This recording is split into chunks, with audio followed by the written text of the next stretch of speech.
Welcome to the Whiskey Vault. I am Rex. I'm Daniel. And he said I was going to like this one, so I had to prepare myself emotionally. Yeah, this is how I prepare.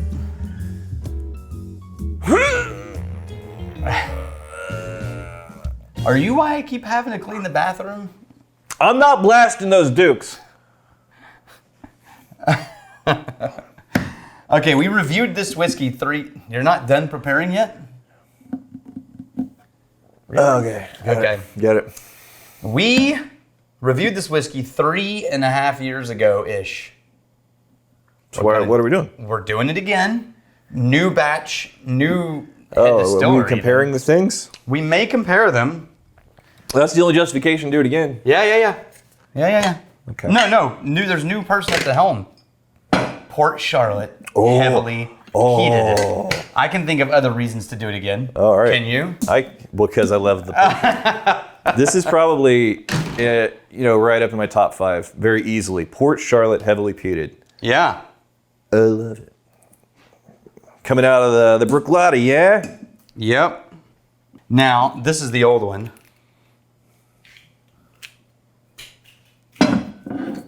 We're going to try them, but first we're going to start with this one. Interesting. I like this bottle way more.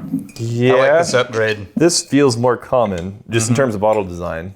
Look at that. There's a little chode. That's cool. You like that? Is it I easy, do. Is it an easy pour? Yeah. A little dribble. A little bit, but not any more than a normal one.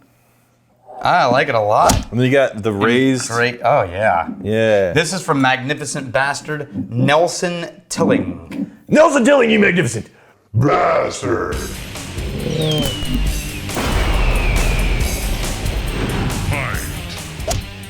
dude. Though, so here's with that little stub, little stump. This is where I'm grabbing A little it. sketchy. Yeah, you got the dribble. Yeah, you gotta. And then I don't have any like purchase. You gotta get the body. Right on the shaft, you don't really get the purchase. I just figured out why you were walking over there for a little bit. Why? You were bringing some new smells to the room. I did not.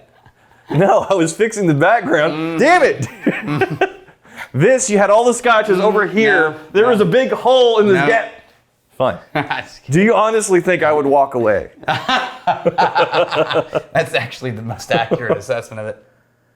There we go. Oh, yeah. There we go. That's, okay, obviously, first off, super briny smoke. Yeah. But. So densely saturated, thick, meaty. But it's so dominant that immediately behind it, you get this citrus explosion and this almost light honeydew note. Well, I'm not there yet. I'm still just getting walloped with this wave of big old smoky notes. It gets so peaty. It almost threatens to become a little bit of a cheese, like a sharp cheese. Absolutely. Wow. And then we got a proof on here, 50%. Yeah. 100 proof. 10 years old. Mm-hmm. Damn though. Oh yeah. Malt and charred honey. Like charred bit honey. And salt water and Grass and hay. And it just keeps going and going. Oh, that's good. That'll get you there. Yeah. Now, once you go back for the second sip, you get it in your face there. In the second sip, you've acclimated to a lot of that smoke. Yeah. And now you can start to pull back the curtain. See what I mean on that honeysuckle? Yeah. Yeah, and that almost lemon. I'm getting like the peel. Not a sharp citrus bitterness, but like zest. the Zest. the Zest. zest. Ooh. But it still smells like seaside vibrant sea air. That's good. So, I think my Irish, as people know, my go-to is like a redbreast. Right. Like a 12 cask or maybe the 15. With the Scotch, though, I think the Port Charlotte heavily peated. That's your thing? Maybe making a play for. I don't have like a favorite whiskey, but the whiskey that I'm probably, if I'm in a particular category, that's probably the one that I wish I had in my glass.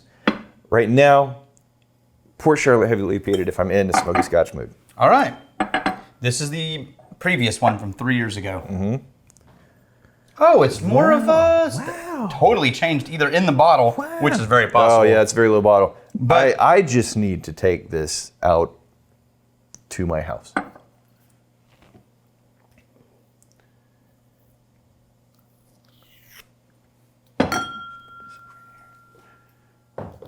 It's mine. No, that's. Back on the shelf. I'll take that one too. that goes back on the shelf. I'll take that one too. Okay. Probably to compare. Now, this makes more perfumey. For my research.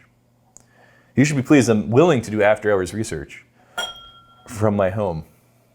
The char and barbecue notes are subdued dramatically. In the Old one. Yeah.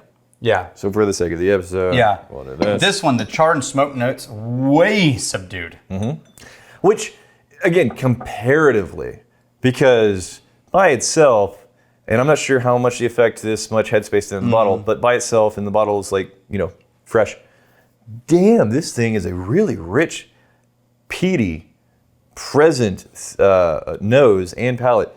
This though, it's kind of cranking the things up a notch there. One note that I get on the new one, behind the smoke, behind some citrus stuff, there's almost like a clay, like a wet clay. On the old one or the new one? The new one. Yeah. Yeah, I could see that. And the old one, all of the honeysuckle is taken dominant note, and the fruit notes. Oh, but the but palate. the smoke's on the palate. Yeah. On the one palate though. you're taking home. But the nose, way more vibrant on the first pour of the new one. This one I do find more of a nutty quality on the palate. That I love the nutties. But they're the same whiskey for sure. But they're pretty different. That empty bottle. No, you know what? No, I'm not complaining because even though I'm finding recognizable differences, one, I'm not sure how much to attribute to that much headspace for however long it's been there. Two, as recognizable as the differences are, it's not bad. It's not a bad difference. No, there's no faults. No. I am not, comfortable saying this one is way better than that and that's way better than that. No. I can recognize the variation, but both are phenomenal. Oh. So this is only 90 barrels, roughly. What? Or, I mean, I'm doing guesswork. It's not 90. But it's like, this is under 100 barrels, this release. Wow. Because it said it's 18,000 bottles. Okay. And if you estimate 200 bottles per barrel, which is what we're getting, they might be getting bigger ones. Should we just delete this episode so people don't go buy the Port Charlotte Heavy Peated? Yes.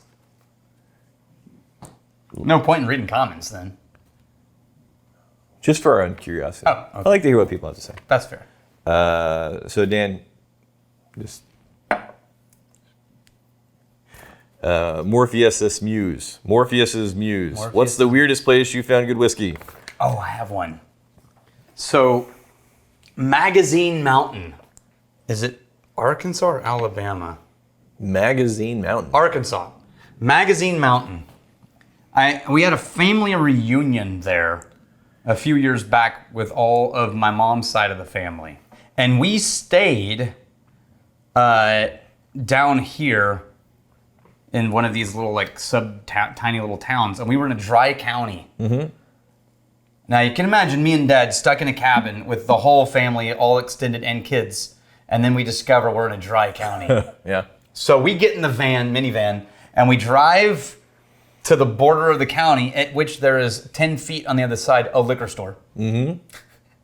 And in the back of this random, in the middle of freaking nowhere, Arkansas, Right.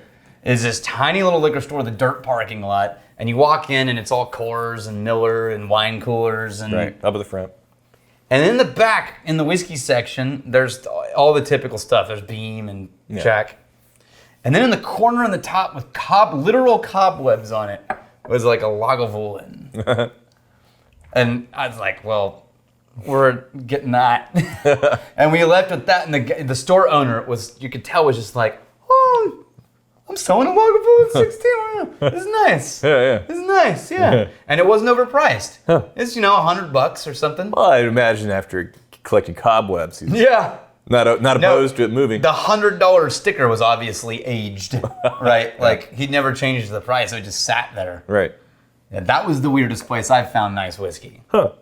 You've never gone and bought whiskey, so you wouldn't know. Very rarely.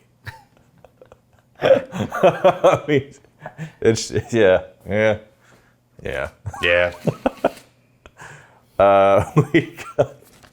Thanks for outing me, Daniel. Whatever, you're a mooch. It's your whole identity. I know. Outing you. That's 5 years of that storyline. Thanks for outing me as a whiskey drinker. People thought I was spending fast and furious on my whiskey collection.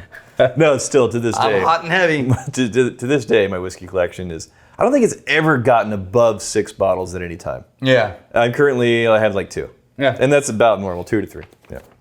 But hey, 4. Wait, what did you point at on the? 4. That's 3. You But got I another one over there? Don't worry about it. Wait, what? It's not. What are you doing? Moving on. Jay Kudela. How does pairing work if I'm getting, let's say, a honey and I taste real honey? Will those honey notes disappear so I will taste other things, or will it amplify it? No, definitely tried. So actually, Em and I have been doing this at the distillery. I know. It was a gentle graze. You knew my hand was here. I did. I was reaching for, yeah. You saw me. I know. So you saw me like setting this It was down. just like a fairy brush. Very clear movement. Yeah. And then you just reached out. I did. Just reached out. There's nothing for you to do here. Just to get me some. There's nothing happening. Gentle Rex hand Your grazing. glasses aren't here. Yeah. The bottle's not here. There's nothing that you need to access right here. Not arguing.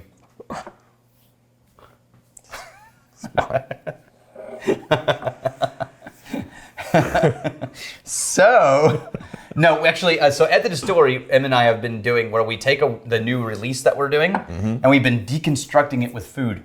So we do all the tasting notes that we find in it, and then we go find all of those things in the grocery store, and that's what we try. And what we discover is and we teach this in the SOM program, there's 3 things to do with food and spirits. Yeah. Accentuate, complement, contrast. Yeah. Contrast is the hardest. So when you're comparing food and a whiskey, you can accentuate something. So like you were saying, hey, there's honey in this. Let's try some honey. Either it accentuates the honey in the whiskey, or it buries it and lets some other things come forward. You never know. It could go either way. Yeah.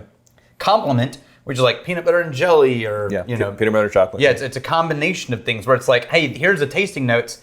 I'm going to just complement these flavors with something that's none of them. And then contrast is an absolute like opposite thing. And what does it do? Yeah. And that is one of the hardest things you can possibly do and not fuck it up. It's expert level food pairing. Would that be like a cayenne pepper and chocolate type of deal? Yeah, where it's like, this shouldn't work. Right. Oh, crap, it does work, right? But if you go too far, have you ever had a salted chocolate that was too salty? Yeah. Because I have. Yeah. And that's when it goes too far and it ruins it entirely. Yep. But like I've had like a sushi once that had a sushi and then it had a paper thin strawberry slice and then a jalapeno. Now a sushi with a strawberry slice and jalapeno should not work, but son of a bitch if it wasn't astounding. That's contrast. God. Port Charlotte, right? I again verbalize the thing that I think I really like about it, beyond just like the flavors. I really dig these flavors. This has, from beginning to finish, just a thick, rich, steady. There's no moment where I'm on the way to the finish and then it kind of like misses a step and then I finally get a finish. Like all the way through. You know what this dense, is? layered, beautiful flavors. Yeah. In music, this is compression. Oh, yeah. This is compression. This is compressed for radio. It's start the song, wham, everything's balanced and dense and happening, and then shoo, it's out. Don't buy it. Maybe. Look, you finally convinced me to go spend my own money on whiskey. No, you've got some right there. But I want before all of these dickholes buy it all. Don't do it. This Port Charlotte is terrible. It's the worst whiskey I've ever had. Signed, Daniel Whittington. It's the heavily peated though, specifically. Yeah, heavily peated. Yeah. Specifically. Yeah.